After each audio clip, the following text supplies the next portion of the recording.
I'll tell you why. I became a millionaire in my early 20s. I had my first cash million in my bank account when I was 27, and I crossed $100 million in net worth by age 31. So I became a millionaire 100 times in a row. So I can tell you how to do it at least once. And I've helped over 100 other people create $1 million plus net worths over my career. And those are just the ones that I know about, let alone all the people in our community have done a lot better than that. And so we go to step 2 in this little journey of ours, which is equity. Because there's 2 ways that you can become a millionaire. You can earn your way there, or you can own your way there. And the faster way is to own your way there. And that's what I'm gonna walk you through. So I'm gonna walk you through both examples of earning your way there, which is how I first thought it was, versus owning. So if I wanna earn my way to $1 million, then I'm going to need to make $2 million over X period of time, and then divide that by 2 because of taxes to get to my $1 million.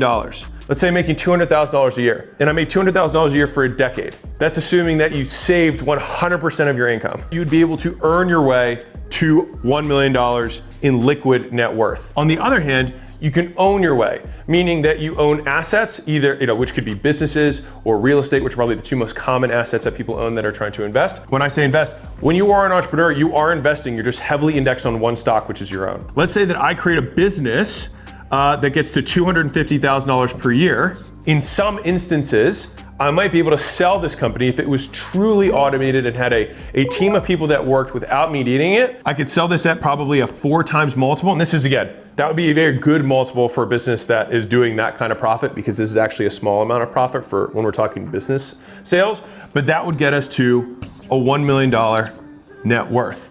All right, because we own 100% of this business that makes $250,000 a year in profit without us working at all, and we could sell that for $1 million. And so you can see the difference here. It's like, okay, well, one of these takes 10 years. This one is just how long does it take me to automate the creation of $250,000 a year? And so what's interesting here is that almost the actual income between the 2 is almost identical. But as soon as you achieve it, you almost already have the net worth, because here, time is working against you because you have taxes and you have your living expenses that are cutting out of this every single year. Whereas here, you get the multiplier without your living expenses, with time being an ally for you, which takes us to the next step on our journey. Don't diversify. Diversification is for weenies.